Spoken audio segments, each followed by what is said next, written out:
Kia ora e hoa, haere mai, come and join me. What's the weather like at your place today? It's raining at my house. I don't know if you can hear it on the roof. It's raining, so it's good to be inside with a good story. And I do have a good story here. Have you heard of this story before?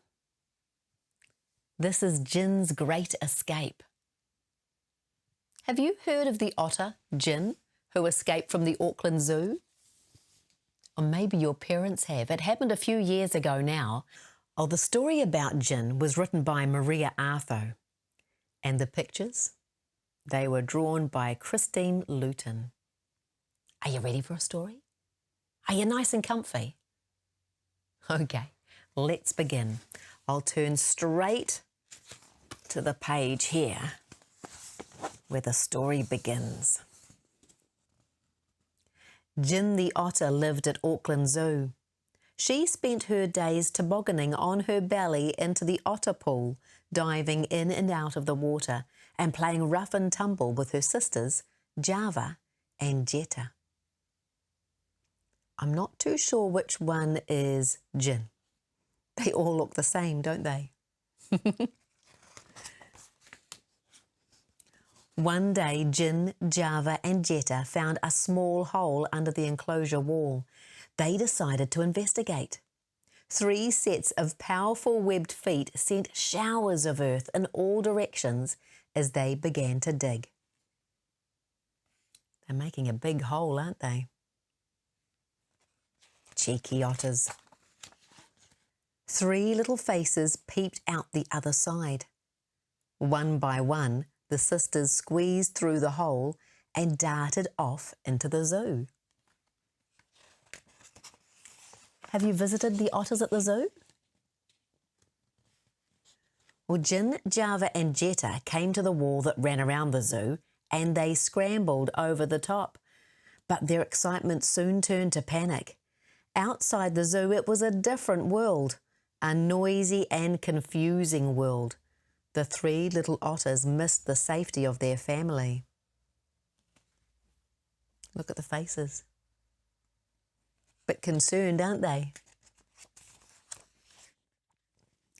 Java and Jetta went back into the zoo.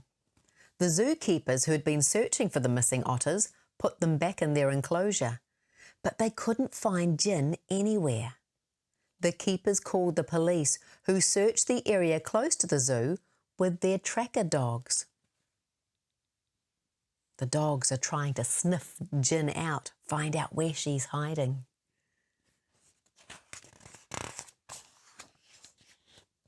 All alone now, Jin dived into a creek. But this creek was very different to the one in her enclosure. It had a strong current, which swept her towards Auckland Harbour. Jin was scared, but no one heard her cries.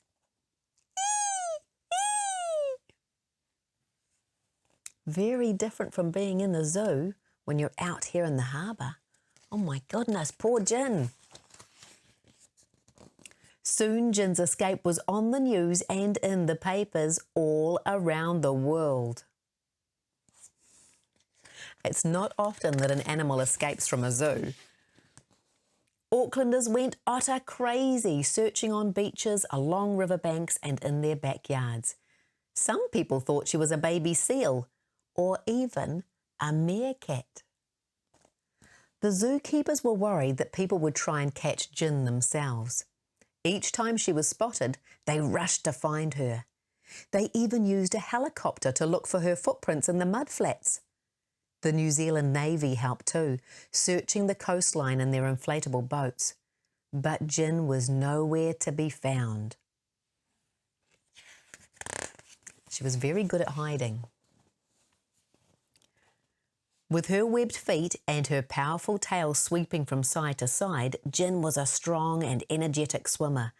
But she surprised everyone when she swam all the way to Rangitoto Island.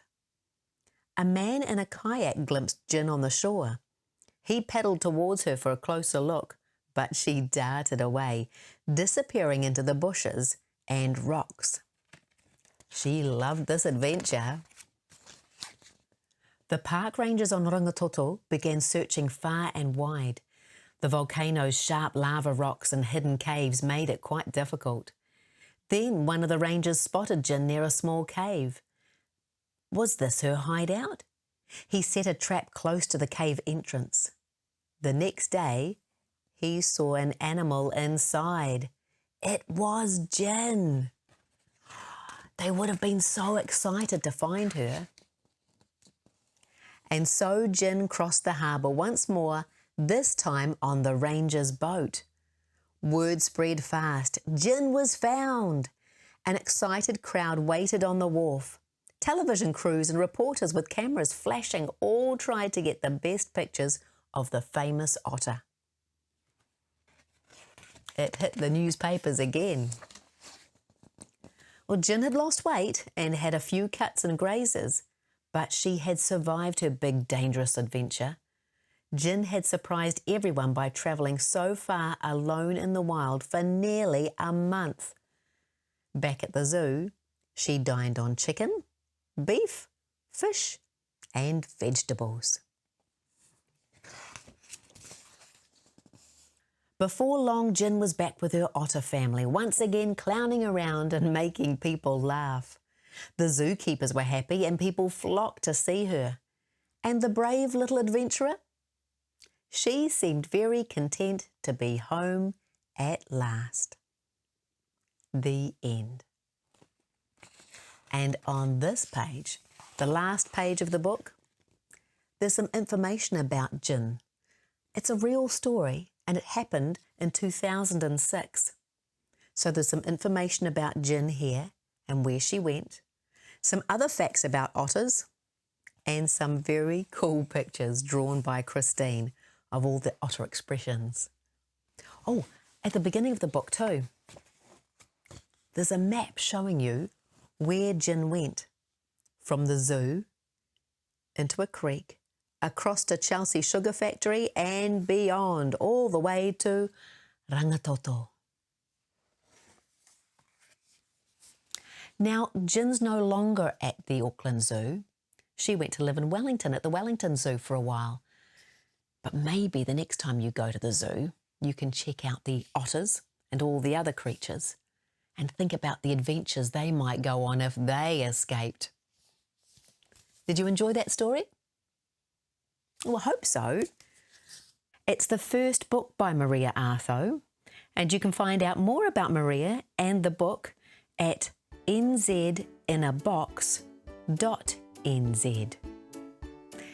Maria has the book, but also NZ in a box. And this is an example of NZ in a box. This is the Te Reo Māori version, and it's a memory game, and it's something that Maria has created as well.